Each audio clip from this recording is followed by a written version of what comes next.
aning live. Okay, mayong buntag kinatuntanan mga kaigsunan. Dalaygo ng Dios nining kabuntago no.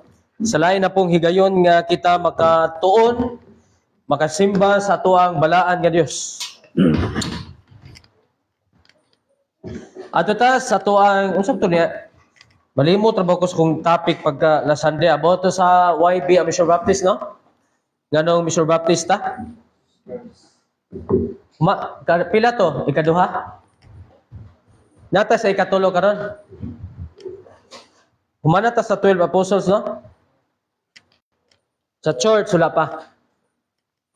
Unsa may kwandan?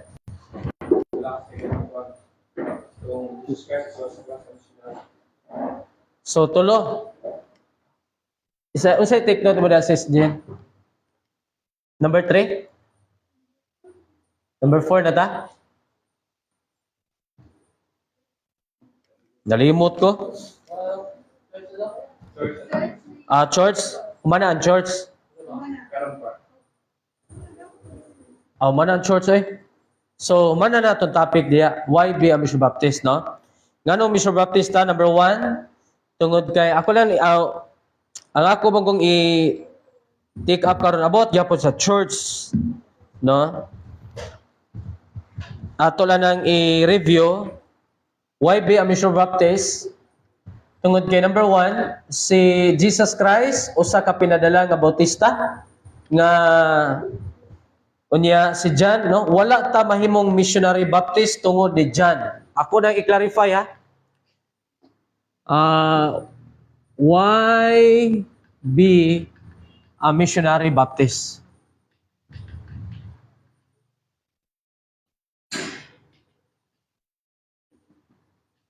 Nganong Mr. Baptist man? So, si Jesus Christ, no, naha siya gitawag og forerunner. Sa spirit sa forerunner, ano?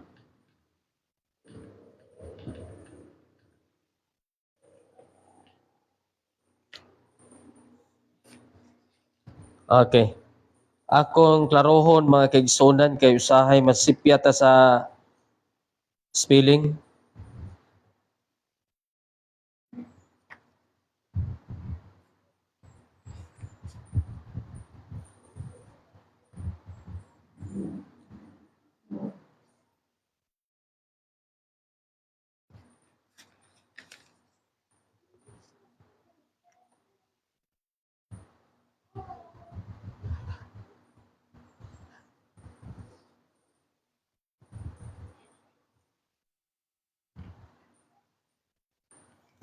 Now, si John the Baptist, usa ka nag-andam sa mga materyales, no?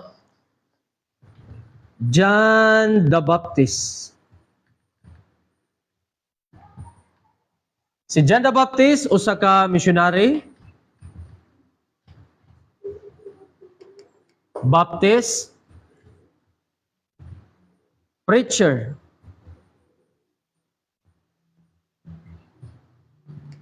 Mateo, John chapter 1 verse number 6.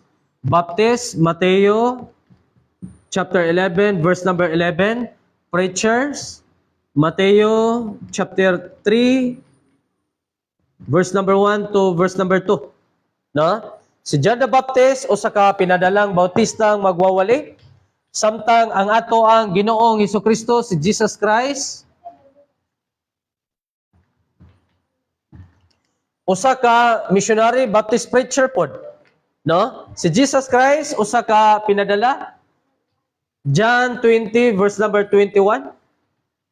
Baptist siya tungod kay unas tanan mga kaigsunan, ang baptist man di ay nga pulong, mao di ay ang trabaho ug ang mao nga trabaho mao ang pagwali sa paghinulsol or repentance. Niya naga-baptize, no? Naga-bautismo. Mo din ang gitawag og baptist si John tungod sa trabaho nga pagwali sa paghinulsol or gospel o pagpambautismo. Si Christ mga kaigsunan, namautismo po siya John chapter 4 verse number 1 to verse number 2. No? Daghang nasukot ako ani kaya kung gitapik ato niaging gabi, niaging adlaw is Jesus Christ was a Baptist. No? Daghang nasuko tungod kay wa kuno tay mabasa nga verse nga si Jesus Christ usa ka Baptist. Wala nila masabti nga ang Baptist trabaho.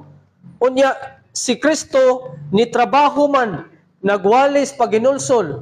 Na ba tay mabasa nga namotis mo siya? Yes. Natin mabasa John 4 verse number 1, chapter 4 verse number 1 and 2. Ang verse number 2 ingon dito bisan tinuod og wala siya mangunay sa pagpamotismo ang iya ran tinun-an. So naa niya ang source of authority. Naa niya ang authority. So igo siyang nagsugo sa iyang mga tinun-an sa pagpamotismo. No? Karon, kung ang iyang mga tinun-an nagtrabaho ug siya mao'y nagsugo niini, wa di ay say kalabutan sa pagpamotismo.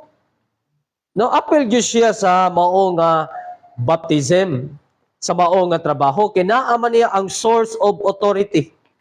So, mao na mga kaigsunan nga si Jesus Christ usa ka missionary, Baptist, preacher. Ngano man nagwali pud siya og Mark chapter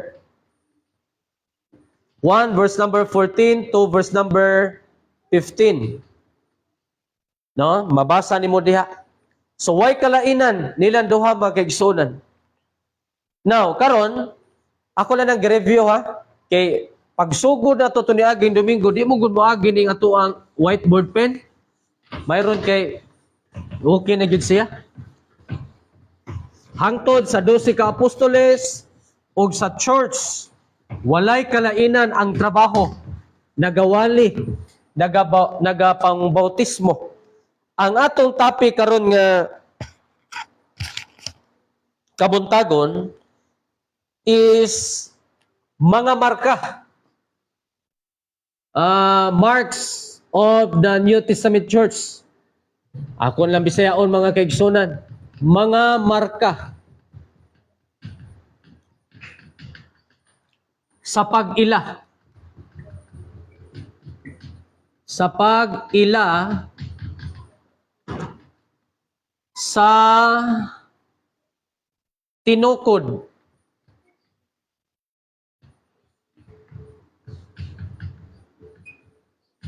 nga iglesia. Church. Iglesia.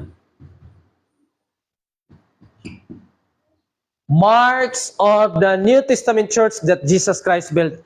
Mga marka sa pag-ila sa tinukod nga iglesia. Unsa maning mga marka ha? Mao ni ato pagatun-an karon nga kabuntagon. Gusto sa Dios nga mailhan nato ngano? Daghan na kayong mga simbahan karon nga nitungha mga kaigsunan nganlan patag mga sulpot, tanaw na to, kisi sulpot ani magigsunan. Biblia maoy atong basihan. No? Arita sa ato ang pagtuon mga kaigsunan.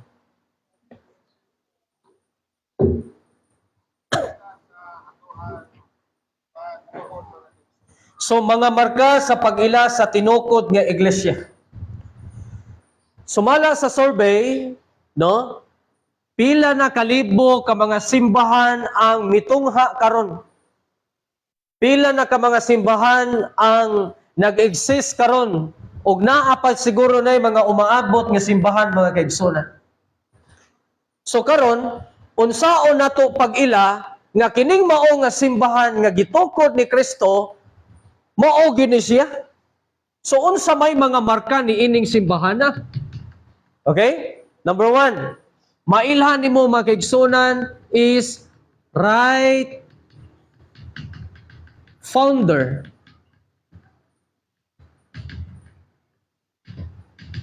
Insaktong magtutukod. Wailain si Jesus Christ, no?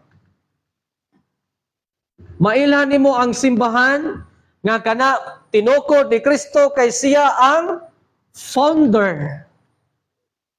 Karon, sa tanang mga simbahan karon mga kaigsunan, nag-claim, nag-angkon nga ang simbahan nga ilang gipasakupan, si Jesus Christ mismo mo'y nagtukod.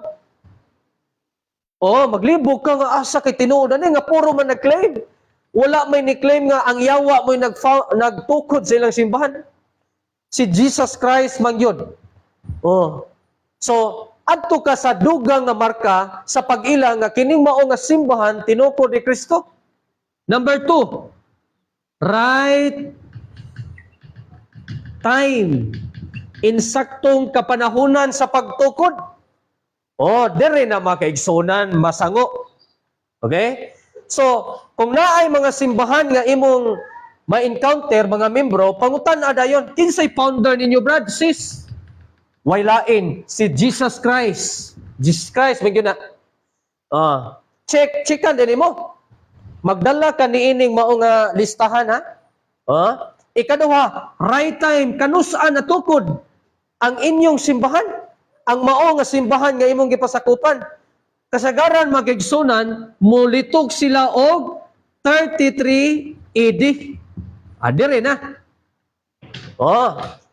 33 AD ba gitukod ni Kristo ang iyang iglesia? Daghan, halos tanan. Usar gyud kasimbahan mga kaigsunan ang nag-claim nga 30 AD gitukod ang simbahan. Sagad, no, bisan gani ang Seventh-day Adventist nag-claim gani nga 33 AD. How much more mga Pentecostal churches? Og number 1 nga nag-claim nga 33 AD natukod ang Roman Catholic Church. Okay? Naa ko'y libro ana nga natukod 33 Anno Domini during sa Pentecost ang pagtukod kuno. During sa Pentecost 33 AD. Karon magigsuonan aritas Biblia, no? Kung 33 AD ba gitukod ang iyang iglesia. Ato ta sa John. Juan mga kaigsuonan, dili John day, Acts. Book of Acts. Acts chapter 10, 37, kung wa ko masayo pa, ako sa klarohon, kay basin og nasipyatas pag kuan. Acts 10:37, palihog do ko ba dirapi? 10:37, sa pulong nga nasangyaw sa tibok Judea. Dito magsugod sa Galilea tapos sa pambautismo nga nagtala iwan. Porting klaroha Unsa daw? Kana nga pulong ako nag-ingon kamo nasayod nga namantala sa tibok Judea ug misugod gikan sa Galilea human sa bautismo nga giwali ni Juan. Now, sa Lucas kapitulo 3:21 kana di nga verse mga kaigsunan, no? Luke 3:21 to 23. Gitudlo kisa may na Catholic version dia. Wala, no? Lucas kapitulo 3. Aritas Lucas kapitulo 3. Luke chapter 3 verse number 23 lang tamos diretso mga kaigsunan. Ingon dre, og sa Jesus mismo misugod nga may mga katluan katuig ang edad. Ingon nga sumala sa gidahom, mao ang lalaking anak ni Jose, nga mao ang lalaking anak ni Heli. Unsa daw? Sa maayong balita Biblia, mabasa nimo dito, mga 30 ang edad ni Jesus sa pagsugod sa iyang buluhaton. Unsa may buluhaton ni Kristo diya sa church? Number 1, mao ang pagtukod. Ingon pa dayon ng ako mga pinalanggang mga bashers, mga kaigsunan, wala man di ang pagtukod, pastor. Igo raman na nagsugod. Oh, maro sa gayo. Tapsingan nila ba? Akong gipangutana, kanang magtukod ka, di ka magsugod. Di ba? Kung magtukod ka ni kag iglesia, lain sa kag imong tapuson dito. Sugdan yun na nimo. Di yun sila kadawat nga 30 AD nagsugod ang pagtukod ni Kristo sa iyang iglesia, nga naman matabunan ang ilang giklaim nga 33 AD. Oh, tanawa, si Jesus Christ doon na lamay tulo ka tuig. 3 years earthly ministry. Tulo lamang ka tuig ang ministro ni Kristo sa iyahang iglesia. Nagsugod siya 30 AD, mitapos siya sa 33 AD. Oh. Si Kristo ni kayab sa 33 Anno Domini. Kaya kanang AD mga kaigsunan, Latin word man na siya. No? Anno Domini.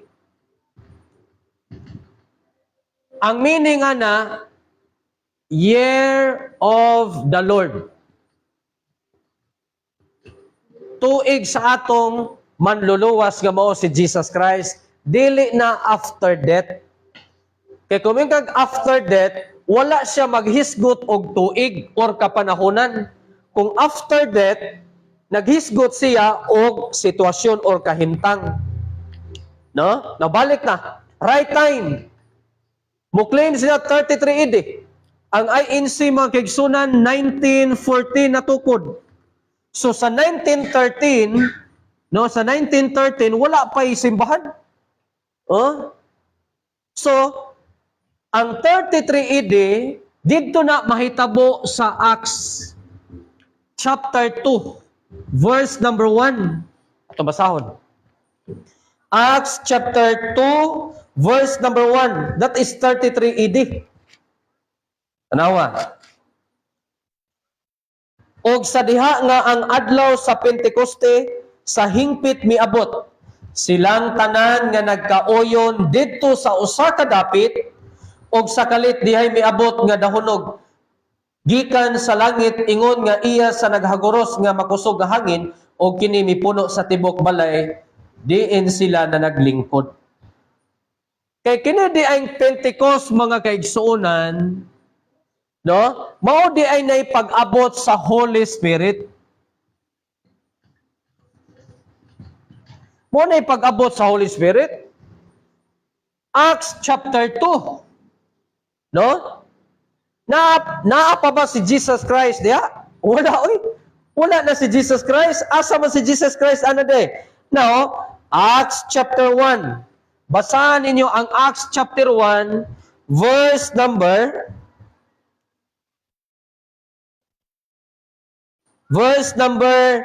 7 to 9.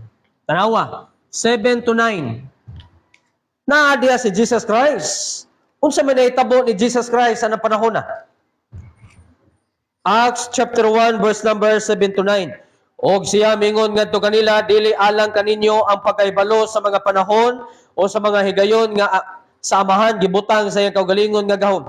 Apan kamo makadawat sa gahom human nga ang balaang espiritu moabot nganha kaninyo. Kinsa man ang kaninyo diha? Mao na ang church.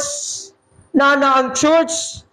No? Gisaaran sa balaang espiritu nga mutungha magigsunan. Verse 8, apan kamo makadawat og gahom human nga ang balaang espiritu moabot nganha kaninyo, og kamo mahimo nga mga saksi nganhi kanako sa Jerusalem ug sa tibok Judea ug sa Samaria ug ngadto sa kinatumyan nga bahin sa yuta, ug sa diha nga siya nakapamulong na niining mga butanga samtang sila nagtan-aw siya gikuha pa itaas ug usa ka panganod og midawat kaniya gikan sa ilang pananaw. Si Kristo niining panahon na verse number 9. Gisagkaw, gikuha na siya, padong na siya sa langit. O, pag-abot sa verse number 10, og samtang sila na nagtutok ngadto sa langit, ha? Samtang sila nagatutok ngadto sa langit, siya mipaingon sa itaas tanawa, duha ka lalaki nga nagsulob og puti nga bisti mibarog duol kanila. So si Jesus Christ sa Acts chapter 1 verse number 10 nikayab na padong sa langit. Oh, wala gi ni-record sa Biblia, walay na-record sa Acts chapter 1 nga minaog og balik si Kristo aron magtukod og simbahan. Wala kay mabasa diha. Nganong mutukod pa man siya sa 33 AD nga nagtukod naman siya sa 30 Anno Domini. Oh, pila na may membro ni ining panahon na. Niining Acts chapter 1 naa sa 120. Oh, asa mabasa? Acts chapter 1. 120 na sila. Acts chapter 1 verse 15. Acts chapter 1 verse number 15. Tanawa bersikulo 15. Og diadto mga adlaw si Pedro mitindog sa taliwala sa mga tinun-an. Og mingon, gidaghanon sa tanang mga ngalan duulan sa usa ka gatos og kawhaan. 120. 120 na sila kabuok dire. Oh, unya pag abot sa Acts chapter 2 during sa Pentecost, unang wali ni Pedro during sa Pentecost, dunay 3,000 ka mga kalag nga naluwas. Unsay nahitabo? Gidugang. Unsay gingon sa Biblia? Added unto them. Sa ato pa, ang 3,000 gidugang ngadto sa 120. Asa mabasa Acts chapter 2 verse 41. Then they that gladly receive his word were baptized. And the same day there were added unto them about 3,000 souls. Ang 3,000 ka mga tao gidugang. Kay kung gitukod ang iglesia during sa 33 AD or during sa Pentecost, mayroon ta diya nga og ang 30 ka mga kalag gitukod. Uban ngadto sa 120. Pero unsa may gingon sa Biblia? Added unto them. Kinsa man ang them diha? Mao na ang church. Oh, asa mabasa? Verse number 47. Tanawan ninyo. Naanay church? Praising God and having favor with all the people, and the Lord added to the church, added to the church daily such as should be saved. Sa ato pa, doon na pa'y daghang gidugang diha sa iglesia matag adlaw mga kaigsunan. So wala sa 33 AD gitukod kay niining panahon na si Kristo mikayab na, no? Acts chapter 1 verse number 7 to 9. So sayop nang moingon nga 33 AD. Ang pagtukod ni Kristo sa iyang iglesia nahitabo sa 30 Anno Domini. Ingon din sila, Pastor, iguro man na nagsugod. Wala man na pagtukod. Naalag, dili ni mo sugdan, ya pila ra may pagtukod. May building ang iyang gitukod, gidugay kayo, ni abtan pag 33 Anno Domini. Ang pagtukod sa iglesia, mga kaigsunan, igo ra gyud, no? Bautismuhan. Baptism. Kadtong mga nabautismuhan, kay naghinulsol, gitawag. Kay ang church, no? Kining church manggod, gikan maguni siya sa Greek word nga ekklesia. Ekklesia. Ekklesia nga ang meaning called out assembly. Called out assembly. Gipanagtawag aron magtigom. So mao nay pagtukod ni Kristo. So right time mga kaigsunan 30 AD. Dili 33 AD. No? Ikatulo. Saan na may oras? Uy, happy ito mga 11. Dali, sa oras. Last na. Taas man ni ato lang ning isum. Kini noon, maato ni masiris ba kay sunan kay taas man ni nga pagtuon.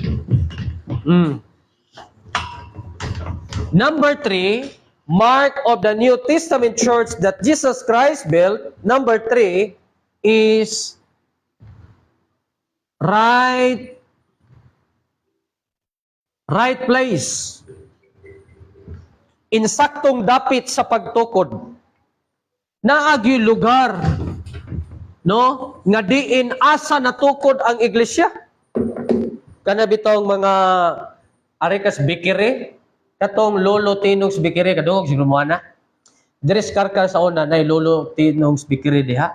Na sila history. Asa napita nagsugod, kanusa nagsugod, kinsay nagsugod. Ingon ani usab ang church. Kinsay nagtukod, kanusa natukod, og asa natukod. Oh. Sa Bible mga kaigsunan, dili sa Jerusalem. No? Dili sa Jerusalem gitukod. Daghang nag-claim, number 1, ang RCC nag-claim nga Jerusalem ang pagtukod. Pero sa Bible mga kaigsunan, naa sa Galilee. Seashore of Galilee. Asa mabasa katong gihatag ganina nga verse? Acts chapter 10, verse number 37. Onya, Mateo chapter 4, verse number 18 to 22. I-connect ng duha ka bersikulo. Haom kaayo mga kaigsunan. Acts chapter 10. Unahon ako pagbasa ha. Buhat kapitulo 10.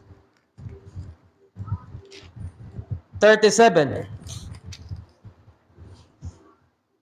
Kana nga pulong, ako nag-ingon, kamo nasayod nga namantala sa tibok Judea, og misugod gikan sa Galilea, human sa bautismo nga giwali ni Juan. Asa nagsugod ang pagwali? Sa Galilee. Oh, Mateo chapter 4, verse number 18 to 22. Aritas Mateo mga kaigsunan. Mateo chapter 4 verse number 18. And Jesus walking by the sea of Galilee saw two brethren, Simon called Peter and Andrew his brother, casting a net into the sea, for they were fishers. And he said unto them, Follow me, and I will make you fishers of men. And they straightway left their nets and followed him. And going on from thence, he saw other two brethren, James the son of Zebedee, and John his brother, in a ship with Zebedee their father, mending their nets, and he called them. Agi word, and he called them. What is church? Church is from the original Greek word ekklesia, nga ang meaning called out assembly. Dunay pagtawag. Oh, so kanusa gitawag ni Kristo ang iglesia panahon sa 30 ano Domini, asa dapita gitawag didto sa Jerusalem, Galilee. Oh. Wala pa sila moadto sa Jerusalem, naana sila sa Galilee nagsugod. Oh. Kay kung ang Jerusalem maoy gitukuran unas tanan, sa ato pa, ang taga Jerusalem dili na unta muadto ni John the Baptist aron magpabautismo. Mateo chapter 3 verse number 5. Sige ngon dia, og ang mga tao sa Judea, Samaria ug Jerusalem miadto ni John aron magpabautismo. Oh. So, ang insaktong dapit nga diin gitukod ni Kristo ang iyang iglesia naa sa Galilea, daplin sa lanaw sa Galilee. Dili sa Jerusalem. Oh. Dire gitukod ang church, unya nagpadala silang missionary dito sa Jerusalem, hangtod na po'y simbahan ditong gitukod. Hangtod na pod sa Judea, Samaria, hangtod nga nalukop ang tibuok kalibutan. Mo ni system sa pagtukod sa simbahan sa atong Ginoo. Okay? Karong sunod Sunday, ato tas number 4, no? So right founder, waylain Jesus Christ, right time 30 AD, right place seashore of Galilee, no? So check. Number 4, sunod Sunday magkaigsunan. Ato nang ipadayon. Aritas pangutana, alam mo pangutana unsa number 4, 5, 6, 7, 8, 9, 10. Kanay lang dire. Base na mo'y pangutana.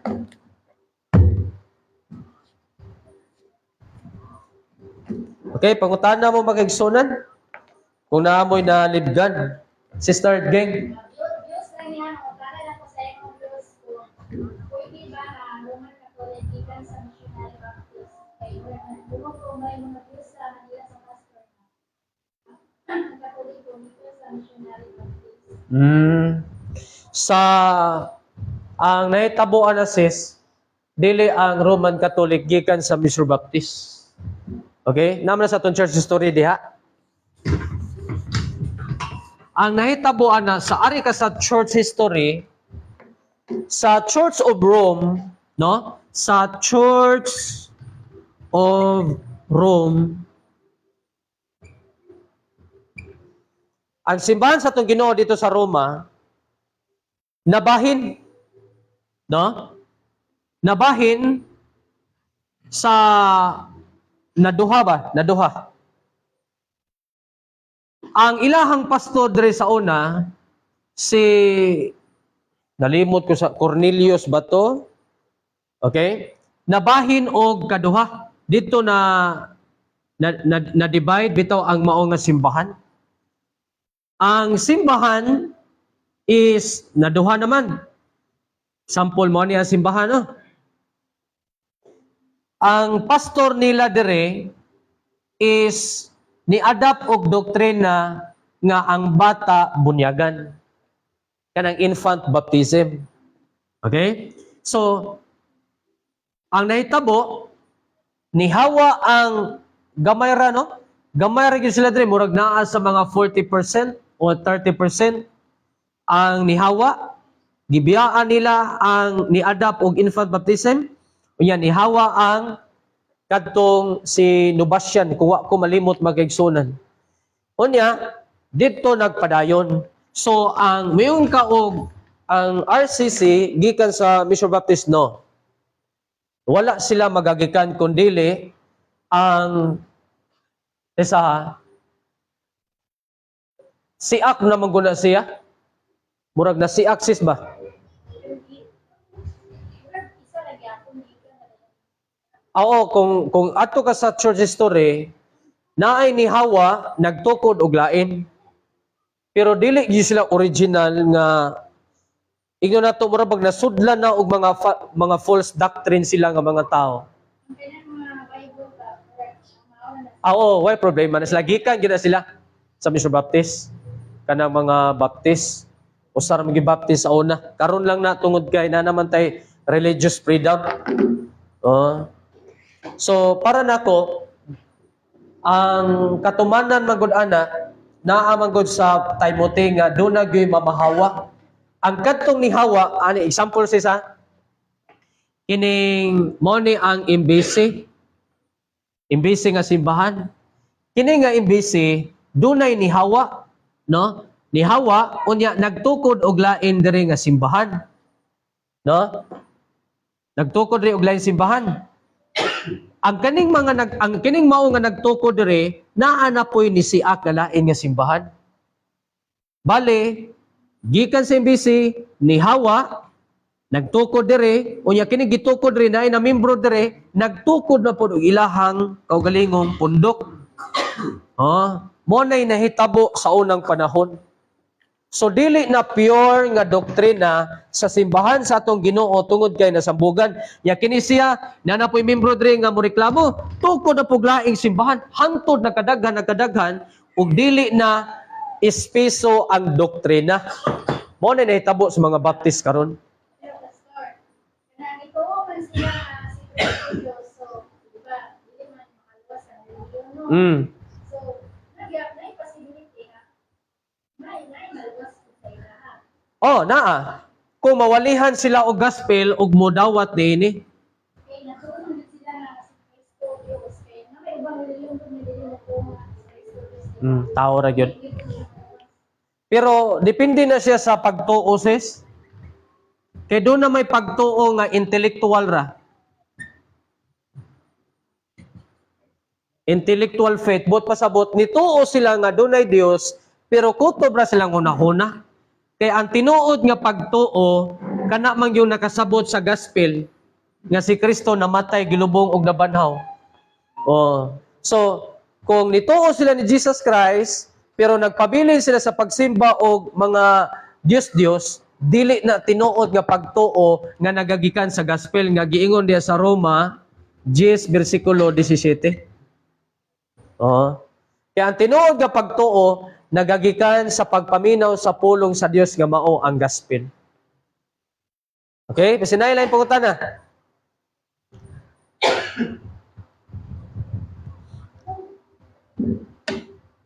Okay, wala na. So, salamat no sa mga pulong sa Dios nga iyahang gihatag kanato nga gi paambit no. O adto ta sa tuang paliko pastor Rapi. Kaduhang panimbahon alang sa tuang divine worship.